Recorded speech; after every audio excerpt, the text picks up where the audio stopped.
අපි අද කතා කරන්න බලාපොරොත්තු වෙනවා ශ්‍රී ලංකාවේ කෘෂිකාර්මික සංවර්ධනය සම්බන්ධ පළවෙනි පාඩම යටතේ මාතෘකාව විදිහට අපි අද කතා කරන්න බලාපොරොත්තු වෙන්නේ අතීතයේදී ශ්‍රී ලංකාවේ කෘෂි කර්මාන්තයේ පැවති ශාස්ත්‍රීයත්වය.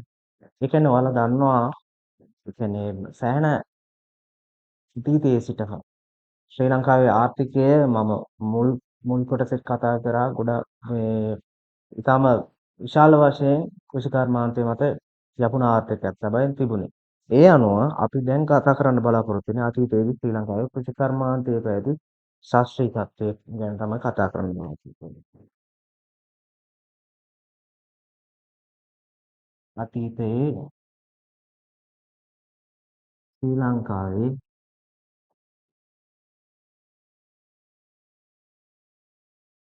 කෘෂි කර්මාන්තයේ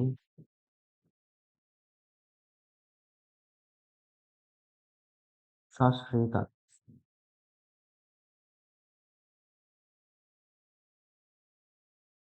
අතීතයේ ශ්‍රී ලංකාවේ කෘෂි කර්මාන්තයේ ශාස්ත්‍රීය තත්ත්වය ගැන තමයි කතා කරන්නේ. එතකොට ඉතිහාසයත් එක්ක කතා කරලා බලද්දී අපිට හොයාගන්න පුළුවන් වෙනවා ස්වයං පෝෂිත කෘෂි ආර්ථිකයක් ලංකාව තුළ පැවතුණා කියලා සාක්ෂි කිහිපයක් මත හොයාගන්න පුළුවන්. එතනදී ඒ සාක්ෂි විදිහට සඳහන් වෙලා තියෙනවා වර්ග කිහිපයකට ලිඛිත ඉතිහාසයක් විදිහට අනිත් එක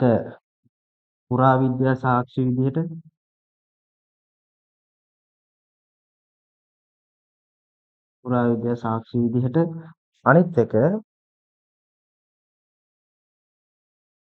පිරිවී ඇති නෂ්ට අවශේෂ. ඒ කියන්නේ දැනට එතකොට අපි කතා කරද්දී අතීතයේ ශ්‍රී ලංකාවේ කෘෂි කර්මාන්තයේ පැවති ශාස්ත්‍රීයත්වය ගැන කතා කරද්දී ඒ තොරතුරු අපි ගන්න පුළුවන් ලිඛිත ඉතිහාසය අනුව පුරාවිද්‍යා සාක්ෂි අනුව සහ ඉතිරි වී ඇති නෂ්ට අවශේෂ අනුව අපිට ඒ තොරතුරු ගන්න පුළුවන්. අපි ඊළඟට බලමු ලිඛිත ඉතිහාසය, පුරාවිද්‍යා ඉතිහාසය සහ නෂ්ට අවශේෂ අනුව, ඒ කියන්නේ ඒවල තියෙන සාක්ෂි අනුව මොනවද මේ අපිට ගන්න පුළුවන් සාක්ෂි කියලා. අංක 1 තමයි අපි ඒ කියන්නේ ඈත ඉතිහාසයේ කෘෂි කර්මාන්තය, ලංකාවේ කෘෂි කර්මාන්තය තුළ මූලික වශයෙන්ම ආහාර නිෂ්පාදනය සහ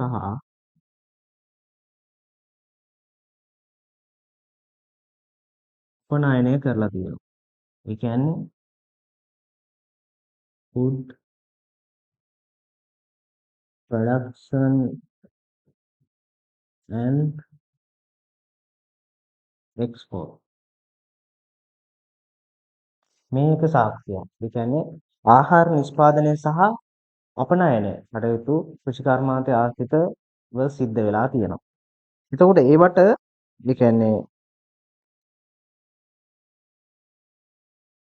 ඒ කියන්නේ දැන් මෙහෙම ආහාර නිෂ්පාදනය සහ අපනයනය සිදු කරන්න නම් ඊට අවශ්‍ය ආහාර නිෂ්පාදනය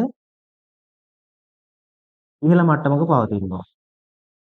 ඒ කියන්නේ අපි ඉස්සෙල්ලාම කතා කරා රටක ආහාර සුරක්ෂිත බව සම්බන්ධ. ඉතින් රටක ආහාර සුරක්ෂිත බව තහවුරු වුණාට පස්සේ තමයි අපි අපනයන ක්‍රියාවලියට යොමු වෙන්නේ. එතකොට දැන් ඈත අතීතයේදී අපි මේ ආහාර ඒ කියන්නේ අපනයන කටයුතු කරලා තියෙනවා නම් ඉස්සෙල්ලා රට ඇතුලේ ආහාර නිෂ්පාදනය සම්පූර්ණ වෙලා තමයි අපි පිටරටට අපනයනය කිරීම සිද්ධ කරන්නේ. එතකොට ඒකෙන් අපිට තේරුම් ගන්න පුළුවන් මෙතනදී ඒ කියන්නේ රට තුළ ආහාර නිෂ්පාදනය සාර්ථක ලෙස සිද්ධ වෙලා තියෙනවා. ඊට පස්සේ තමයි අපනයන කටයුතු සිද්ධ වෙලා තියෙන්නේ කියලා. අනිත් එක දැන් ඉතිහාස කතාවල තියෙනවා ගොඩාක්ම කතා වෙන්නේ රජරට. ඒ කියන්නේ වැව්බැඳි රාජ්‍ය කියන්නේ රජරට තමයි ඒ කියන්නේ දැන් මේකට අපි වැව්බැඳි රාජ්‍ය කියලා කියන්නේ ලංකාව ලංකාව කියලා ගත්තාම වැව් විශාල වශයෙන්ම ඉදි කරලා තියෙන්නේ මේ රජරට කේන්ද්‍ර කරගෙන. ඒ නිසා තමයි වැව්බැඳි රාජ්‍ය කියලා කියන්නේ.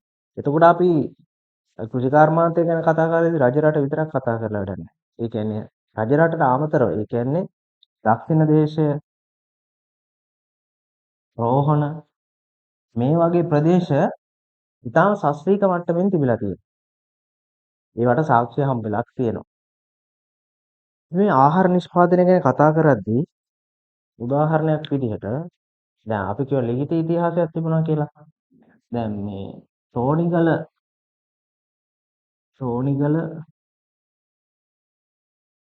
සෙල්ලිපියේ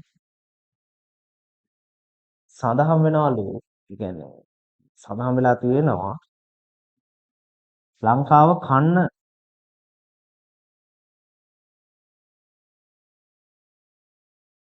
ලංකාව ප්‍රධාන කන්න තුනක වගා කරලා තියෙනවා.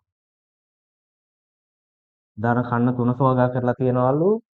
ඊට අමතරව හේන්ගොවි තැන තිබුණ බවට සාක්ෂියක් විදිහට එයාලා කැලෑලි කරලා තල මුං වැනි භෝග වගා කරලා තියෙනවා. ඒක කෝණිගල සෙල්ලිපියෙන් තහවුරු කරගෙන තියෙනවා. ඒ කියන්නේ එකකින් අඳුරගෙන තියෙනවා පළවෙනි කන්නේ, දෙවෙනි කන්නේ, තුන්වෙනි කන්නේ. දැන් ඒ කියන්නේ අපි දැන් යලමහ කියලා ගත්තොත් එයාලා අතරමැදි කන්නකුත් වගා කරලා තියෙනවා. කැලෑලි කරලා මුං තල භෝග මේ කියන්නේ ඒ වගේ ධාන්‍ය භෝග වගා කරලා හේන්ගොවි තැනක් සිද්ධලා තියෙනවා කියලා කෝණිගල සෙල්ලිපියේ සඳහන් වෙනවා. අනිත් එක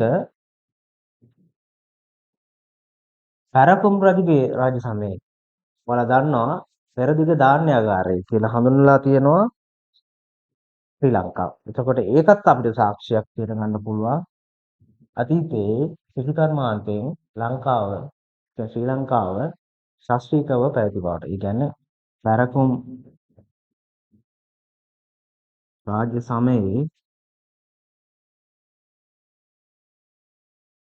පෙරදිග ධාන්‍යාගාරය බවට හඳුන්වලා තියෙනවා. ඒකත් ලංකාව අතීතය තුළ කෘෂි කර්මාන්තයේ ශාස්ත්‍රීය වෙලා තිබුණ බවට සාක්ෂියක් විදිහට හඳුනා ගන්න පුළුවන්. ඊට පස්සේ අපිට කතා කරන්න පුළුවන් ඒ කියන්නේ ලංකාව තුළ ශාස්ත්‍රීය ඒ කියන්නේ කෘෂි කර්මාන්තයේ ශාස්ත්‍රීය බවට තිබුණ එක සාක්ෂියක් අපි කතා කරා ආහාර නිෂ්පාදනය සහ ඒවා අපනයනය කිරීම සිදු කරලා තියෙනවා. ඒ යටතේ කතා කරා එතකොට ලංකාව තුළ කන්න තුනක් වගා කරලා තියෙනවා කියලා හොයාගෙන තියෙනවා. ඊට අමතරව හේන්ගොවි දැන් කරලා තියෙනවා කියලා හොයාගෙන තියෙනවා. ඊට අමතරව දැන් ඔතන ඒ වගේ ශාස්ත්‍රීය ඒ කියන්නේ ආහාර නිෂ්පාදනය රටක ආහාර සුරක්ෂිතතාවය තහවුරු කර ගැනීම සඳහා ප්‍රමාණවත් වන පරිදි කෘෂි කර්මාන්තයේ තිබුණා කියලා සාක්ෂි හම්බෙලා තියෙනවා. ඊට අමතරව තව කරුණක් අපිට ගන්න පුළුවන් අංක 2 සංස්කෘතික දියුණුවක් පැවතීම.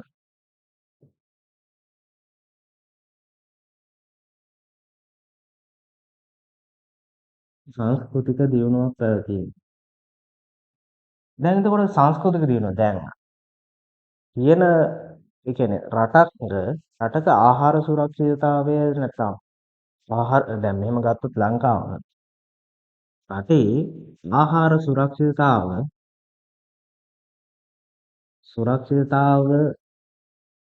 හරිනම් ඒ කියන්නේ සම්පූර්ණ වුණොත් තමයි ඊළඟට රටක් තුළ අනෙකුත් අංශ දියුණු වෙන්නේ කියලා කියන්නේ. ඒ කියන්නේ අංශ කියන්නේ දැන් මිනිස්සුත් එක්ක කතා කරද්දී ඒ අදාළ පුද්ගලයා නිරෝගී නම් තමයි ඊළඟ අංශ වලට යන්නේ. එතකොට එහෙම කියනකොට දැන් මේ ආහාර සුරක්ෂිතතාව තහවුරු වුණාට පස්සේ මේ සංස්කෘතික අංග වලට සංස්කෘතික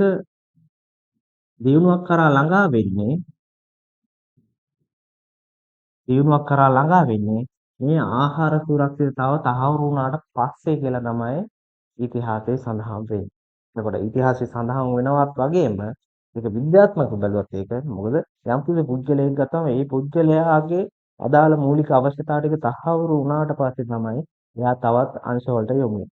දැන් ඒ කියන්නේ තමන්ගේ ආහාර අවශ්‍යතාව සම්පූර්ණ වෙනවා නම් එයා වෙනත් දෙයකට යනවා. ඒ කියන්නේ වෙනත් දෙයකට යනවා කියන්නේ එයා තව ඇඟට ඒ කියන්නේ තමා තෘප්තිමත් වෙන දේවල් හොයාගෙන යනවා. ඒත් එක්ක බලද්දී මේ සංස්කෘතික දියුණුවක් කියන එකට අපිට යන්න පුළුවන්. ඒ කියන්නේ මූලික වශයෙන්ම ආහාර සුරක්ෂිතතාව තහවුරු වුණා. ඒ කියන්නේ රටක ආහාර සුරක්ෂිතතාව තහවුරු වුණා.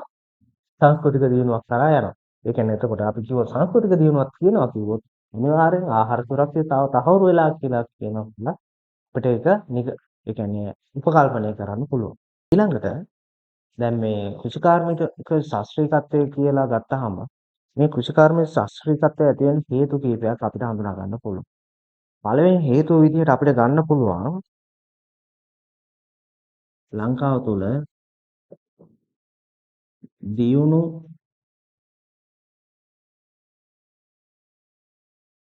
වාරි කර්මාන්තය සහ තාක්ෂණය.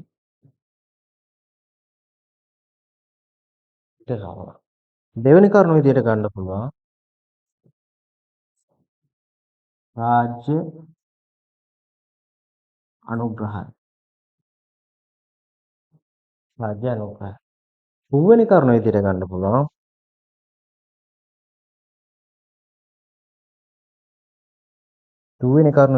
පුළුවන් සංස්කෘතික සහ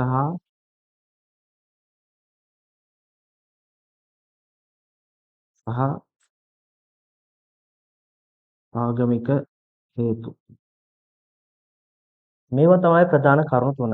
ශාස්ත්‍රීයත්වයක් ලංකාව තුළ ශාස්ත්‍රීයත්වය ඇතිවීමට ප්‍රධාන හේතු තුනක් වශයෙන් අහුවොත් කියන්න පුළුවන් දියුණු වාරි කර්මාන්තය සහ තාක්ෂණය, රාජ්‍ය අනුග්‍රහය, ඊට අමතරව සංස්කෘතික හා ආගමික හේතු. තව කරුණක් තියෙනවා මනා ජල කළමනාකරණය කියලා. ඒක අයත් වෙන්නේ දියුණු වාරි කර්මාන්තය සහ තාක්ෂණය යට. එතකොට ඔයාලගෙන් දැන් විභාගයේදී විභාග ප්‍රශ්න පත්‍රයේදී ඇහුවොත් ව්‍යුහගත ප්‍රශ්නයක් විදිහට ලංකාවේ අතීතය තුළ ශාස්ත්‍රීයත්වයේ තිබුණා කියලා සාක්ෂි හම්බෙලා තියෙනවා. ඒකට ආදාළ ප්‍රධාන හේතු තුනක් සඳහන් කරන්න කියලා කිව්වා. පළවෙනි එක තමයි දියුණු වාරි කර්මාන්තය හා තාක්ෂණය, රාජ්‍ය අනුග්‍රහය සහ සංස්කෘතික සහ ආගමික හේතු කියලා වලට ලියන්න පුළුවන්. මේ දියුණු වාරි කර්මාන්තය හා තාක්ෂණය කියලා ගත්තාම දැන් මේකට අපි කොටස් දෙකකට බෙදන්න පුළුවන්. එකක් තමයි දැන් අපිට ගත්තොත් ජල අවශ්‍යතාවය. ඒ කියන්නේ රටක් තුළ ජලය අවශ්‍ය වෙන්නේ ප්‍රධාන කරුණු දෙකකට කියලා ගත්තොත් එකක් වෙනවා පාරිභෝගික ජල අවශ්‍යතාවය. ඒ කියන්නේ පාරිභෝගික ජල අවශ්‍යතාව. දෙවෙනි එක තමයි කෘෂිකාර්මික ජල අවශ්‍යතාව.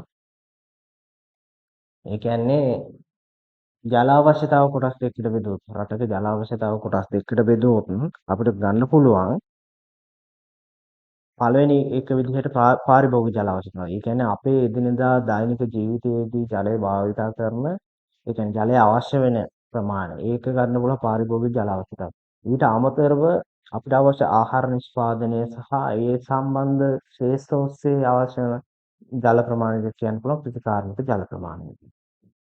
එහෙම ගන්න පුළුවන්. එතකොට දැන් මේකෙදි ඔයාලා අහලා ඇති ඔය මම කලින් කිව්වා මේකට මනා ජල කළමනාකරණය කියන පොයින්ට් එකත් එකතු වෙනවා කියලා. ඒකෙදි ඔයාලා අහලා ඇති බෙත්ම කියලා.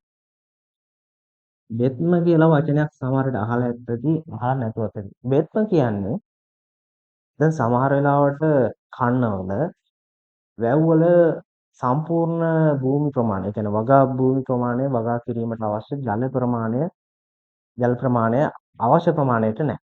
එතනදී අපි එතකොට ඒ කියන්නේ අදාළ ප්‍රදේශයේ ගොවි සංවිධාන හෝ ඒ කට්ටියක් දෙක එකතු වෙලා තමන්ට අයිති ඉඩම් ප්‍රමාණය, ඒ කියන්නේ තමන් වෙනදා වගා කරන ඉඩම් ප්‍රමාණයෙන් කොටසක් වගා කිරීම සඳහා වැවේ එක්රැස් වෙලා තියෙන අඩු ජල ප්‍රමාණයක් වුණත් ඒක බෙදා හැරීම තමයි බෙත්ම කියලා කියන්නේ. ඒ කියන්නේ අපිට මේව ගන්න පුළුවන් වැවේ තියෙන ජල ප්‍රමාණය අඩුයි, සම්පූර්ණ වගා බිම් ප්‍රමාණය වගා කිරීමට හැකියාවක් නැහැ.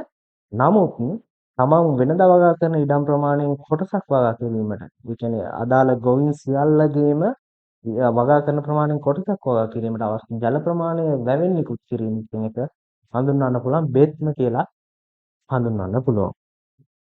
හරිද? දැන් මේ සංස්කෘතික හා ආගමික හේතු යටතේ ගන්න පුළුවන්. දැන් ඔය කියනවා මොකක්ද අලුත් සහල් මංගල්‍ය වගේ අනුරාධපුර මේ උඩමළුවේ තියෙනවා අලුත් සහල් මංගල්‍ය. ඒකෙදි විශ්වාස කරනවා මේක ඒ කියන්නේ මේ අලුත් සහල් මංගල්‍ය සිදු කරාට පස්සේ නිසි කලට වර්ෂාව ලැබෙනවා කියලා විශ්වාස කරනවා. එතකොට මේ තමයි ලංකාව තුළ කෘෂි කර්මාන්තය ශාස්ත්‍රීයත්වයක් පැවතුනා නම් පැවතුනේ මේ හේතු නිසා. එක දියුණු වාණි කර්මාන්තය හා තාක්ෂණයේ පැවතීම, රාජ්‍ය අනුග්‍රහය පැවතීම, ඊට අමතරව සංස්කෘතික සහ ආගමික කටයුතු. එතකොට දියුණු වාණි කර්මාන්තය කියනකොට ඒකට මනා ජල කළමනාකරණය කියන එකක් වෙනවා. එතකොට ජලය ගැන කතා කරද්දී අපි කොටස් දෙකකට බෙදුවා. පාරිභෝගික ජල අවශ්‍යතාවය, කෘෂි කාර්මික ජල අවශ්‍යතාවය කියලා බෙදුවා. එතකොට අපි විශේෂ වචනයක් කතා කරා බෙත්ම කියලා. බෙත්ම කියන්නේ මොකද්ද? ඒ කියන්නේ අදාළ කාල පරාසය තුළ සම්පූර්ණ ඒ කියන්නේ අදාළ ප්‍රදේශයක සම්පූර්ණ වගා බිම් වගා කිරීම සඳහා වැව තුළ අවශ්‍ය කරන ජල ප්‍රමාණය තිබුණේ නැතිනම් ඒ අදාළ සියලු ගොවීන්ගේ වෙනදා වගා කරන ඉඩම් ප්‍රමාණයෙන් කොටසක් වගා කිරීම සඳහා ජලය නිකුත් කිරීම බෙත්ම කියලා හඳුන්වනවා. ඊට පස්සේ සංස්කෘතික සහ ආගමික හේතු යටතේ අලුත් සහල් මංගල්‍ය වගේ අලුත් සහල් මංගල්‍ය වගේ විශේෂ අවස්ථාවකසේ වර්ෂාව ලැබුණ බව ඒ කියන්නේ ඒක අලුත් සහල් මංගල්‍ය සිදු කිරීම තුළින් නිසි කාලට අදාළ වර්ෂාවන් ලැබුණ බවට සඳහන් වෙලා තියෙනවා. අපි බලමු මෙතෙන්දී ශ්‍රී ලංකාවේ කෘෂි කර්මාන්තය තුළ මෑත ඉතිහාසයේ සිදු වූ වෙනස්කම් කියන මාතෘකාව බලමු. ඒ කියන්නේ කෘෂි කර්මාන්තයේ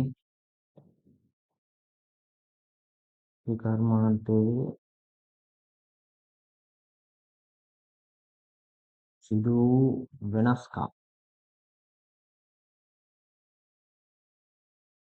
කෘෂි කර්මාන්තයේ සිදු වූ වෙනස්කම්.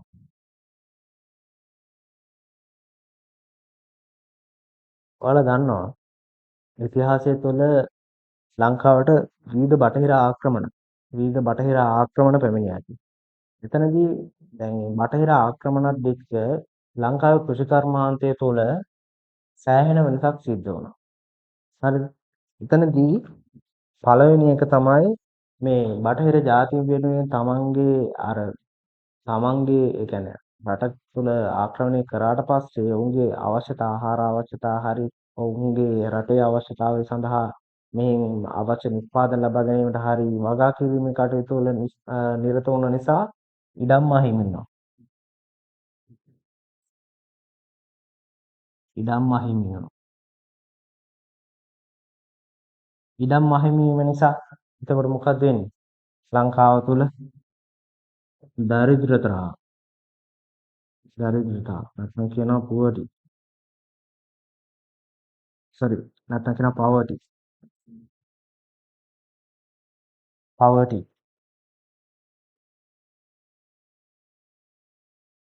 දරිද්‍රතාව කියන එක කියනවා poverty. poverty එක වැඩි වුණා. ඉඩම් අහිමි වුණා, දරිද්‍රතාවය වැඩි වුණා. ඊට පස්සේ දරිද්‍රතාව වැඩි වෙන්න හේතුවක් දරිද්‍රතාවයේ උනේ මිනිස්සුන්ට අවශ්‍ය රැකී රැකී රක්ෂා නැතිවීම තුලින්.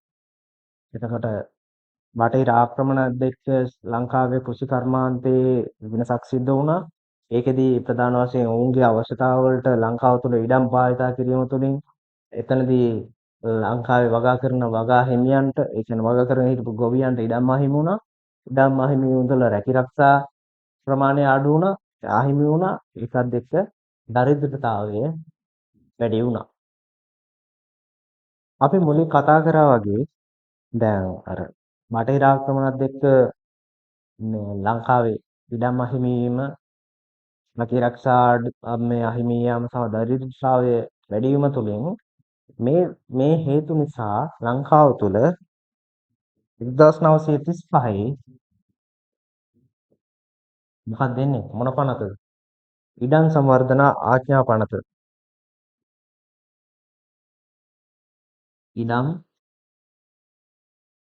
සංවර්ධන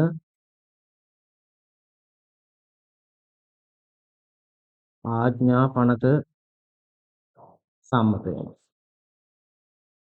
1935 අර හේතු නිසා කලින් තිබුණ හේතු නිසා 1935 දී ඉඩම් සංවර්ධන ආඥා පනත සම්මත වෙනවා. මේ ඉඩම් සංවර්ධන ආඥා පනත සම්මත වීම තුලින් නැවත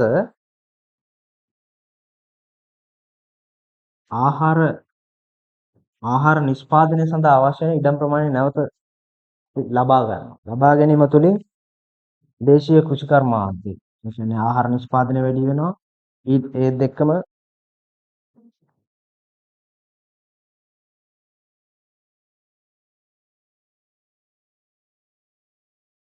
දේශීය කෘෂිකර්මාන්තය ඉහළ යාම තුළින් ආහාර නිෂ්පාදනය නැවතත් වැඩි කර ගන්නවා. ඊට අමතරව මුඩුබිම් පනත හේතුවෙන්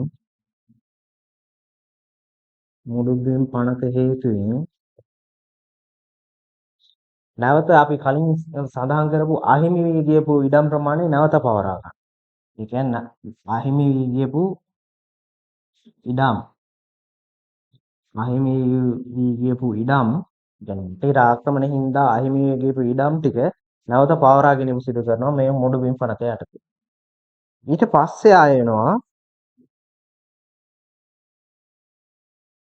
දැන් තෙත් කලාපේ ලංකාවේ තෙත් කලාපය තුල ඒ කියන්නේ දැන් වැඩි වෙන ජනගහනයත් එක්ක ඒ අදාළ ප්‍රදේශ තුල ඉන්න ඒ කියන්නේ ජීවත් වෙන පිරිස ක්‍රමක්‍රමයෙන් ලංකාවේ විවිධ පැතිවලට සංක්‍රමණය කිරීම ආරම්භ කරනවා. ඒ කියන්නේ අදාළ ප්‍රදේශවලට විවිධ හේතු නිසා අපි ඉස්සරහට ඒ හේතු කතා කරනවා. විවිධ හේතු නිසා ඒක ඒ කියන්නේ අදාළ ඒ ප්‍රදේශවල ජීවත් වෙන ජනතාව විවිධ පැතිවලට සංක්‍රමණය කිරීම ආරම්භ කරනවා. දැන් මේ ඉඩම් සංවර්ධන පනත කියන්නේ ඉඩම් සංවර්ධන පනත සම්මත වීමෙන් අනතුරුව